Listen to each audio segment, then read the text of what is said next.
ಸರಿ ಕರೆಕ್ಟಾಗಿ ನಿಜ ಹೇಳ್ಬೇಕು ಏನಕ್ಕೆ ಅಂತ. ಹೋಗ್ಬೇಡಿ ನೀವು, ಹೋಗ್ಬೇಡಿ. ಏನಿಲ್ಲ ಮ್ಯಾಮ್ ಹೇಳಿ. ಪೂರ್ತಿ ವಿಡಿಯೋ ನೋಡಿ, ಮೇಡಮೇ ಹೇಳ್ತಾರೆ ಯಾಕೆ ಏನು ಅಂತ. ಅಲ್ಲಿವರೆಗೂ ಗೊತ್ತಾಗಲ್ಲ.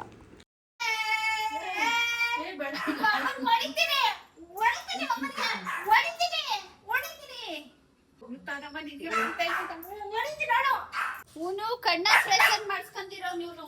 ಈ ಕಣ್ಣ ಆಪರೇಷನ್ ಇವನು ಏನಾಡ್ತಾರೆ.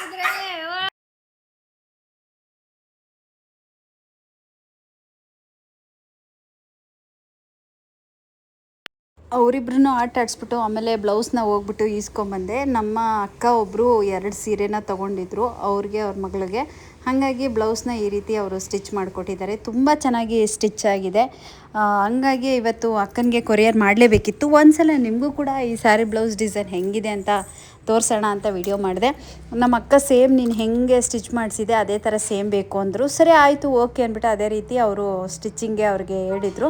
ಅವ್ರು ಮಾಡಿಕೊಟ್ರು. ತುಂಬ ಜನ ಕೇಳ್ತಾಯಿದ್ರಿ ನಿಮ್ಮ ಟೈಲರ್ ಹತ್ರ ನಮಗೂ ಸ್ಟಿಚಿಂಗ್ ಮಾಡಿಸ್ಕೊಡಿ ಅಂತ. ಸದ್ಯಕ್ಕೆ ನಮ್ಮ ಟೈಲರ್ ಹತ್ರ ಕೆಲಸ ಮಾಡೋರೆಲ್ಲ ಊರಿಗೆ ಹೋಗ್ಬಿಟ್ಟವ್ರೆ. ಸದ್ಯಕ್ಕೆ ಈಗ ಯಾರಿಗೂ ಅವರು ಸ್ಟಿಚಿಂಗ್ ಮಾಡಿಕೊಡ್ತಾಯಿಲ್ಲ. ಇವಾಗ ನಾನು ತೋರಿಸುವಂಥ ಸ್ಯಾರಿ ಮತ್ತು ಬ್ಲೌಸು ಇವಾಗ ನೋಡಿ ಬ್ಲ್ಯಾಕು ಮತ್ತು ರೆಡ್ಡಲ್ಲಿ ಇದು ಸೇಲ್ಗಿದೆ. ಇದನ್ನು ಯಾರಾದರೂ ತೊಗೊಳಂಗಿದ್ರೆ ನೋಡಿ, ಬ್ಲೌಸು ಸ್ಯಾರಿ ಸಮೇತ ಕೊಡ್ತೀನಿ. ಮತ್ತು ಇನ್ನೂ 1-2 ಇದೆ ನೋಡಿ, ಅದನ್ನು ತೋರಿಸ್ತೀನಿ. ಇದು ಅಷ್ಟೇ, ಇದು ಸೇಲ್ಗಿದೆ. ಇದನ್ನು ಯಾರಾದರೂ ತೊಗೋತೀನಿ ಅಂದರೆ ತೊಗೊಳ್ಳಿ. ನನ್ನ ಸೈಜ್ ಬಂದು ಸೊಂಟ 36 ಆಗುತ್ತೆ. ನಿಮ್ಗೆ ಯಾರಿಗಾದ್ರೂ ಬೇಕು ಅಂದರೆ ನೋಡಿ, ತುಂಬ ಚೆನ್ನಾಗಿ ಸ್ಟಿಚ್ ಮಾಡಿದ್ದಾರೆ. ಹಾಗಾಗಿ ಇದು ಅಷ್ಟೇ ಸೇಲ್ಗಿದೆ. ಈ ಸ್ಯಾರಿ ಬ್ಲೌಸು ಕೂಡ ನಾನು ಸೇಲ್ ಮಾಡ್ತಾಯಿದ್ದೀನಿ. ನಿಮ್ಗೆ ಯಾರಿಗಾದ್ರೂ ಬೇಕು ಅಂದರೆ ಬೇಗ ಬೇಗ ಬುಕ್ ಮಾಡ್ಕೊಳ್ಳಿ. ಯಾಕೆಂದರೆ ನಮ್ಮ ರಾಘವೇಂದ್ರ ಸ್ಯಾರೀಸಲ್ಲಿ ನಾನು ಈ ಥರ ವೀಡಿಯೋಗಳನ್ನ ಹಾಕಿದಾಗ ಬೇಗ ಬುಕ್ಕಿಂಗ್ ಆಗಿಬಿಡುತ್ತೆ. ಈಗ ವಿಡಿಯೋದಲ್ಲಿರುವಷ್ಟು ಸ್ಟಿಚಿಂಗ್ ಬ್ಲೌಸ್ ಇದೆ. ಕಲಂಕಾರಿ ಸ್ಯಾರಿ ಬ್ಲೌಸ್ ಇದಿಲ್ಲ. ಇದು ಬಂದು ನಮ್ಮ ಅಕ್ಕಂಗೆ ಆಲ್ರೆಡಿ ಅವರು ಸ್ಟಿಚಿಂಗ್ ಮಾಡಿಸಿ ಅವ್ರೇನೋ ಫಂಕ್ಷನ್ಗೆ ಹೋಗಬೇಕು ಅಂದರು. ಹಾಗಾಗಿ ಇವತ್ತು ಅವ್ರಿಗೆ ಕೊರಿಯರ್ ಮಾಡೋಣ ಅಂತ ಹೇಳಿ ಈಗ ಕೊರಿಯರ್ಗೆ ಎತ್ಕೊಂಡೆ ಅವ್ರದ್ದು. ಇದಾದಮೇಲೆ ನಮ್ಮ ರೆಗ್ಯುಲರ್ ಕಸ್ಟಮರು, ಅವರು ಯಡಿಯೂರಿಂದ, ಅವರು ಕೂಡ ಸ್ಯಾರಿನ ನೋಡಿಬಿಟ್ಟು ಬುಕ್ಕಿಂಗ್ ಮಾಡಿಕೊಡಿ ಮ್ಯಾಮ್ ಅಂತಂದರು. ಅವರು ನಮಗೆ ರೆಗ್ಯುಲರ್ ಕಸ್ಟಮರು. ಈಗ ಅವ್ರಿಗೂ ಕೂಡ ಈಗ ನಾನು ಪ್ಯಾಕಿಂಗ್ ಮಾಡಿ ಈಗ ಅವ್ರಿಗೆ ಕಳಿಸ್ಕೊಡ್ತಾ ಇದ್ದೀನಿ. ಅವ್ರದ್ದು ಪ್ಯಾಕಿಂಗ್ ಆಯಿತು. ಇನ್ನೊಂದು ಪ್ಯಾಕಿಂಗ್ ಮಾಡಬೇಕು ಅವ್ರದ್ದು, ಆಮೇಲೆ ಮಾಡೋಣ ಅಂದ್ಕೊಂಡು ಫಸ್ಟ್ ಇವ್ರದ್ದು ಮುಗಿಸ್ದೆ. ಏನಿಲ್ಲ ಮ್ಯಾಮ್, ಕೆಲಸ ಮಾಡಿ ಮಾಡಿ ಬಿಡಾಗಿಂದ ಸುಸ್ತಾಗಿದ್ದಾರೆ. ಸುಳ್ಳು ಹೇಳ್ಬೇಡಿ ಮ್ಯಾಮ್, ನಾನು ಅವ್ರಿಗೇನೋ ಒಂದು ಕೆಲಸ ಮಾಡಿಕೊಟ್ಟೆ. ಅದ ನಂಗೆ ನೆನಪೇ ಇಲ್ಲ ಮ್ಯಾಮ್, ಪ್ರಾಮಿಸು. ಹೌದಾ? ನಿಜ ನೆನಪಿ. ಅವ್ರೇನೋ ಅನ್ಕೊಂಬಿಟ್ಟಿದ್ರು ಅದಾಗಲ್ಲ ಅಂತ. ನಾನು ಅದಕ್ಕೆ ಭರವಸೆ ಕೊಟ್ಟೆ. ಅದು ನೋಡಿ ಮತ್ತೆ ಹೋಗಿದ್ದೀನಿ ನೋಡಿ, 2 ದಿನ ಆಯ್ತಂತ. ಅದು ಆಯ್ತು ಅಂತ ನಂಗೆ ಅದು ನೆನಪೇ ಇರಲಿಲ್ಲ ಬಿಡಿ. ಹೌದಾ? ಅದಕ್ಕೆ ಬೇರೆ ಟ್ರೀಟು. ಮ್ಯಾಮ್ ಇದು ಕಂಪ್ಲೀಟ್ ಸೋಲ್ಡ್ ಔಟ್ ಆಯ್ತಾ? ಪ್ಯಾಕ್ ಮಾಡಲ ಮ್ಯಾಮ್ ನಾನು? ಇದು ಸೋಲ್ಡ್ ಔಟ್ ಆಯಿತು. ಓಕೆ. ಇದರಲ್ಲಿ ಇದಿಷ್ಟೇ ಕಲರ್ಸ್ ಇರೋದು. ಇದರಲ್ಲಿ ಒಂದೊಂದು ಪೀಸ್ ಇದೆಯಾ? ಅಷ್ಟೇ. ಎಲ್ಲ ಪ್ಯಾಕಿಂಗ್ ಆಗಿದೆ, ತಗೊಳ್ಳಿ. ಆಮೇಲೆ ಇದರಲ್ಲಿ ಇಷ್ಟು ಕಲರ್ಸ್ ಮಾತ್ರ ಉಳ್ಕೊಂಡಿದೆ. ನೋಡೋಣ ಇದು ಯಾರ್ಯಾರಿಗೆ ಸೇರುತ್ತೆ, ಯಾರ್ಯಾರಿಗೆ ಗಿಫ್ಟು ಸಿಗುತ್ತೆ. ಒಂದೇ ₹1 ನನ್ನ ಮ್ಯಾಮ್ ಹತ್ರ ಇಸ್ಕೊಂಡಿಲ್ಲ. ಅವ್ರ ಹತ್ರ ಕೇಳಿದೆ ಅಷ್ಟೇ, ₹11 ಅಷ್ಟೇ ಕೊಡಿ ಅಂತ. ಹೇಳಿ ಏನಾಯ್ತು? ನಾನಿನ್ನೂ ₹11 ದುಡ್ಡೇ ಕೊಟ್ಟಿಲ್ಲ ಮ್ಯಾಮ್ಗೆ. ಏನಾಯ್ತಂತೆ? ಗಾಡಿ ಕೀ ಕಳೆದೋಗಿತ್ತು. ಎಲ್ಲಿದೆ ಅಂತ ಕೇಳಿದ್ದಕ್ಕೆ ನಮ್ಮ ರೂಮಲ್ಲೇ ಇದೆ ಅಂತ ಹೇಳಿದ್ರು. ಒಂದು ದಿವಸ ಗಾಡಿ ಕೀ ಇರಲಿಲ್ಲ. ಸೊ ಹಾಗಾಗಿ ಮ್ಯಾಮು ಹೇಳಿದ್ದಕ್ಕೆ ಹೋಗಿ ಹುಡುಕಿದ್ದಕ್ಕೆ ನಮ್ಮ ರೂಮಲ್ಲೇ ಇತ್ತು. ಕರೆಕ್ಟಾ? ಇವರು ಗಾಡಿ ಕೀನ ಕಳ್ಕೊಂಬಿಟ್ಟಿದ್ರು. ಕಸದ ಜೊತೆ ಹೋಗ್ಬಿಟ್ಟಿದೆ ಅಂತ ಅವ್ರು ಅಂದ್ಕೊಂಡ್ರು. ಆದರೆ ನಾನು ಹೇಳಿದೆ, ಪರ್ಫೆಕ್ಟಾಗಿ ಹೇಳಿದೆ, ಎಲ್ಲೂ ಹೋಗಿಲ್ಲ, ನಿಮ್ಮ ರೂಮಲ್ಲಿದೆ ಹುಡುಕಿ ಅಂತ ಅಂದೆ. ಕಷ್ಟಪಟ್ಟು ಹುಡ್ಕಿದ್ರು, ಸಿಕ್ತು. ಅದಕ್ಕೆ ಇವತ್ತು ಗೋಬಿ ಟ್ರೀಟ್ ಕೊಡಿಸಿದ್ದಾರೆ. ಅವ್ರು ಮರ್ತಿದ್ದಾರೆ, ನಾನು ಮರೀಲಿಲ್ಲ. ಯಾಕಂದರೆ ನಾನು ನೆನಪಲ್ಲಿ ಇಡ್ತೀನಿ. ಮಂಜಮ್ಮ ನೀನು ಬಿಡಮ್ಮ. ಮಂಜಮ್ಮ ನನ್ನ ಕಂಡ್ರೆ ಹೊಟ್ಟೆ ಉರಿತದಂತೆ, ಹಂಗನ್ನೋರು ನಡೀತಾ ಇಲ್ಲ. ಅಲ್ಬೇಡ ತಗೋ ಗೋಬಿ.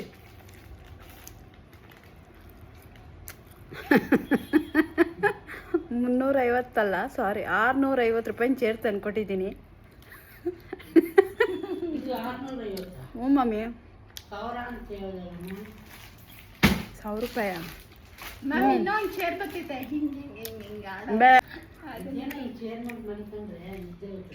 ಹೌದಾ? ನಾನು ನೋಡಿ ತೂಗಿಡಿಸ್ತಾ ಇರ್ತೀಯ ಮಂಜಮ್ಮ. ಹಂಗೇಲಿ ಅಮ್ಮ ಮಧ್ಯಾಹ್ನ ಮ್ಯಾಮ್ ತೋರಿಸ್ದೆ ಅಮ್ಮ ಇಲ್ಲಿ.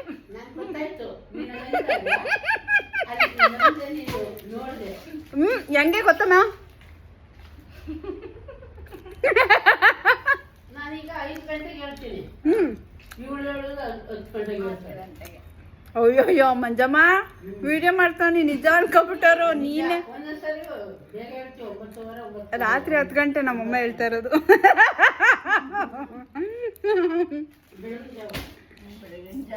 ಬೆಳಗಿನ ಜಾವ 10 ಗಂಟೆ ಇಲ್ಲಮ್ಮ.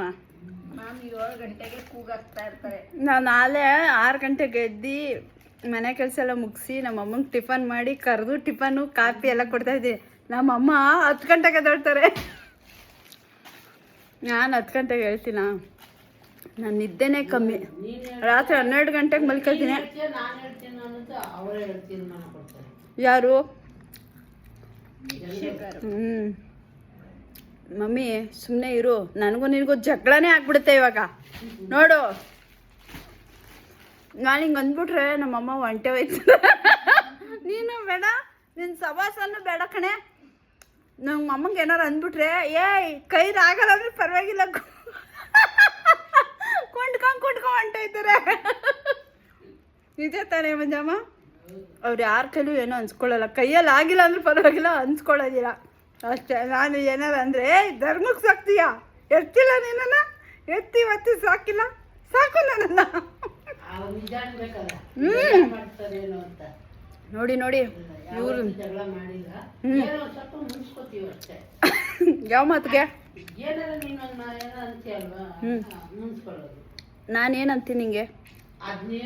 ನಾನೇನಾರ ಅಂದರೆ ವಾಕರ್ ಇಟ್ಕೊಂಡೆ ಓಡಾಬಿಡ್ತಾರೆ. ಅದಕ್ಕೆ ನಾನು ಏನು ಹೇಳಲ್ಲ ಫ್ರೆಂಡ್ಸ್.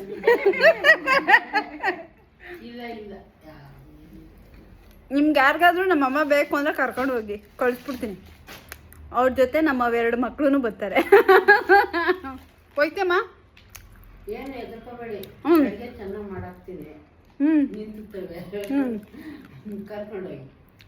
ಅಡುಗೆ ಮನೆ ಬಿಟ್ಕೊಟ್ಬಿಡ್ಬೇಕು. ನಮ್ಮಮ್ಮ ಬಂದರೆ ಟೈಮಿಗೆ ಸರಿಯಾಗಿ ನೀರು ಕೊಡ್ತಾರೆ, ಕಾಫಿ ಕೊಡ್ತಾರೆ, ಊಟ ಕೊಡ್ತಾರೆ, ಅಡುಗೆ ಮಾಡಿ.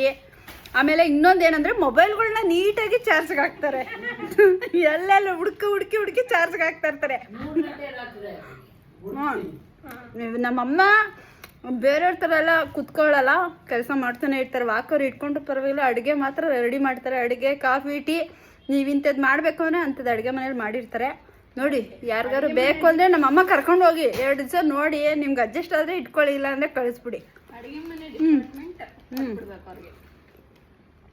ಮಮ್ಮಿ ಚಟ್ನಿ ಏನೋ ಕೊಟ್ಟಿಲ್ವಾ?